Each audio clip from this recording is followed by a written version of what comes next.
इन तीनों देवताओं की तरह भगवाना की ब्रह्मा विष्णु महेश की उत्पत्ति बताता हूँ कैसे हुई थी। ये वाणी सतगुरु की सुना रहा हूँ, परमेश्वर की। और वेद और पुराण आपको सीडी में भी दिखा रखे हैं, पुस्तकों में और सृष्टि रचना में पूरे प्रमाण लिख कर दे रखे हैं। तो प्रत्येक पुस्तक के साथ में वो सृष्टि रचना आपके अटैच करके दे रखी है, उसमें प्रेम पूर्वक पढ़ा करो। क्या बताता कि परमात्मा कह रहे हैं कि अब तुझे इन तेरे तीनों भगवानों की उत्पत्ति बताता हूँ कैसे हुई। कुछ संक्षेप कहूँ गहुराई, सब संशय तुमरे मिट जाई। कुछ संक्षिप्त सा बता देता हूँ, तेरा सारा भ्रम मिट जाएगा कि ये कैसे उत्पन्न हुए, कौन। ब्रह्म गए जग वेद पुराना, आदि राम का भेद न जाना। गीता जी के अध्याय नंबर 8 के प्रथम मंत्र में अर्जुन ने पूछा, परमात्मा जो आपने अध्याय नंबर 7 के मंत्र नंबर 29 में लिखा है कि तत्ब्रह्म को जानकर और सारे आध्यात्मिक ज्ञान से परिचित होने के बाद साधक केवल जन्म मृत्यु से छूटने का ही प्रयत्न करता है, तो वो तत्ब्रह्म कौन है, वो परमात्मा कौन है? तत्ब्रह्म वो परमात्मा आदि पुरुष। किम तत्ब्रह्म किम अध्यात्म किम अधिभूत पुरुषोत्तम। क्योंकि काल जो अर्जुन तो श्री कृष्ण जी ने पुरुषोत्तम मान रहा था, तो उसे कहता है कि ये पुरुषोत्तम ये कौन है, वो तत्ब्रह्म कौन है, तो जिसके विषय में आपने 29वें मंत्र में श्लोक में 7वें अध्याय में विवरण दिया। 8वें अध्याय के 3रे मंत्र में कहा कि तत्ब्रह्म वो परम अक्षर ब्रह्म, वो परम अक्षर ब्रह्म है। यानी 3रे नंबर का परमात्मा, एक क्षर पुरुष क्षर ब्रह्म, एक अक्षर ब्रह्म और एक परम अक्षर ब्रह्म। एक ब्रह्म, एक परब्रह्म, एक पूर्ण ब्रह्म। ज्योति निरंजन ये परब्रह्म है, ब्रह्म है।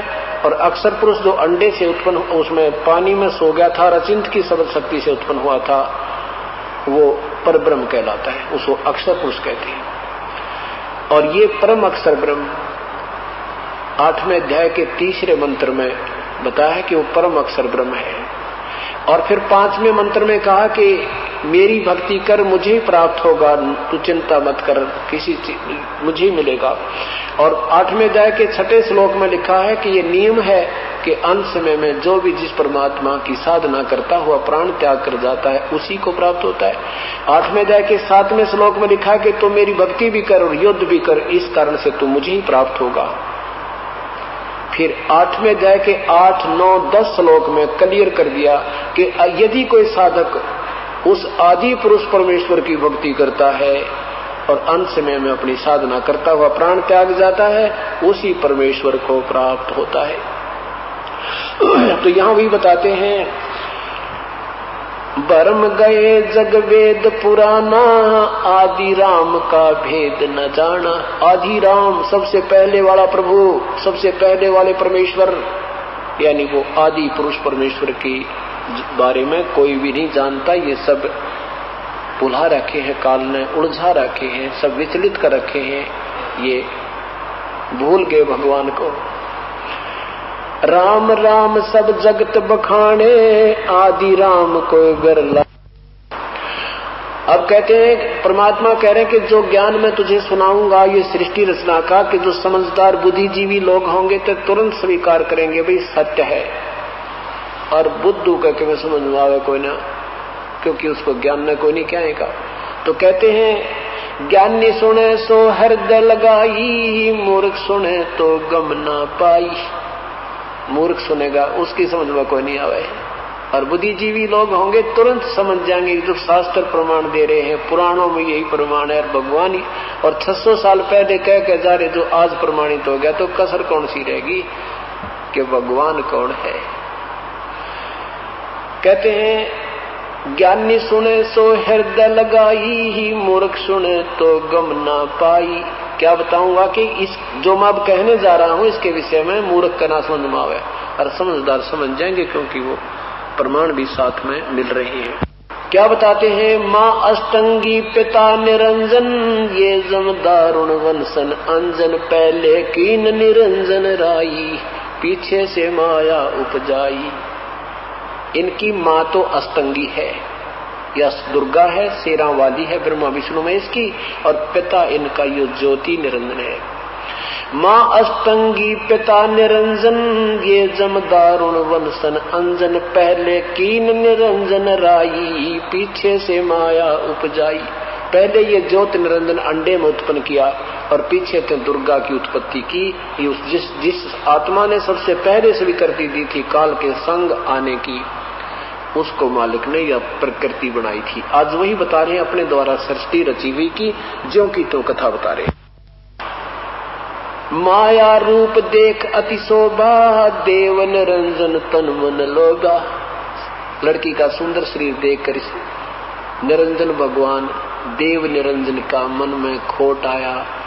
तो कहते हैं काम देव धर्मराय सताए, देवी को तुरंत धर खाए। पेट से देवी करी पुकारा, हे साहब मेरा करो उभारा। टेर सुनी तब ता हम आए, अष्टंगी को बंद छुड़वाए। अब इसकी पुकार सुनी तब हम उस निरंजन के लोक में पहुंचे और इस दुर्गा का अष्टंगी के वहां बंद छुड़वा दिए, उसका ये पेट से बाहर निकाली। सतलोक में कीन्हा दुराचारी, काल निरंजन दीननकारी। माया समेत दिया भगाई, 16 शंख कोस दूरी पर आई। अष्टंगी और काल अब दोई ही, मंद कर्म से गए बिगोई। अष्टंगी और ये काल दोनों बुरे कर्म पे मंद कर्म से बिगो गए, यानी विनाश हुआ इनका। दुर्गा ने मंद कर्म किया कि सबसे पहले काल के साथ आने की सहमति व्यक्त की, और काल ने बुरा काम किया कि इसने दुर्गा के साथ बद व्यवहार किया। और हमने क्या जुल्म किया कि हम अपने पिता की को न चाहकर, जो हमें सारे सुख दिया करता, इस ज्योत निरंजन को चाहने लगे, जिसने हमारे को ये डले डुआए, ये जुल्म किए हमारे साथ। क्या बताते हैं? माया रूप अष्टंगी और काल अब दोई ही, मंद कर्म से गए बिगोई। धर्मराय को हिकमत की न, नखरेखा से भग कर लीना। धर्मराय की ने भोग विलासा, माया को रही तब आशा। 3 पुत्र अष्टंगी जाए, ब्रह्मा विष्णु शिव नाम धराए। 3 पुत्र अष्टंगी ने उत्पन्न किए और इनके ब्रह्मा विष्णु महेश नाम रखे गए। ये परमात्मा की वाणी 600 वर्ष पुरानी है और आपको ये कुरान पुराण आज भी इससे भी पहले की लिखी हुई आपके समक्ष है, यही प्रमाण ये दे रही है। लेकिन नकली संतों ने, गुरुओं ने हमें भ्रमित रखा, सच्चाई से कोसों दूर रखा।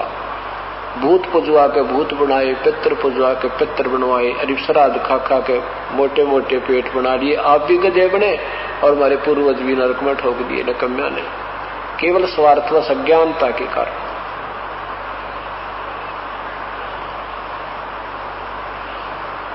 तीन पुत्र अष्टंगी जाए, ब्रह्मा विष्णु शिव नाम धराए। 3 देव विस्तार चलावे, इनमें यो जग धोखा खावे।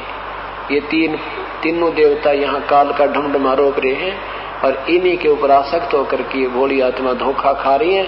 इन्हीं को भगवान मानकर इन्हीं तक पूजाएं करती है। जबकि गीता जी के अध्याय नंबर 7 के मंत्र 12 से 15 में स्पष्ट किया है काल ने, गीता बोलने वाले प्रभु ने, कि ये जो तीनों गुणों के द्वारा जो भी हो रहा इसका मूल कारण मैं ही हूं। क्योंकि काल को 1 लाख मानव शरीरधारी प्राणी खाने पड़ते हैं, उसके लिए ये सारा तीनों पुत्रों से, रजगुण से उत्पत्ति ब्रह्मा से, सतगुण विष्णु से सती थी और तमगुण शिव जी तय संहार करवाता है। फिर ये भी कहा कि इस तीनों गुण के, इन तीनों त्रिगुण माया के द्वारा जिनका ज्ञान हरा जा चुका है, अर्थात इन्हीं तक जिनकी बुद्धि सीमित होगी, इनसे आगे कोई साधना नहीं करते और भगवान नहीं मानते, वो राक्षस स्वभाव को धारण किए हुए मनुष्यों में नीच, मूर्ख, दुष्कर्म करने वाले मुझे भी ना बजते। और फिर अपने विषय में कहता है मेरी साधना भी ठीक नहीं है, बिल्कुल घटिया। 7वें अध्याय के 18वें श्लोक में कि मेरे वाली साधना भी इनको तत्व ज्ञान हुआ नहीं, ये बड़ी आत्मा उस मेरे वाली घटिया साधना में आश्रित रहे। इसलिए 18वें अध्याय के 62वें श्लोक में कहा कि उस परमेश्वर की शरण में जा अर्जुन, जिसकी कृपा से तू परम शांति और शाश्वत स्थान यानी सतलोक से ला जाएगा, फिर तुझे जन्म मृत्यु कभी नहीं होगी।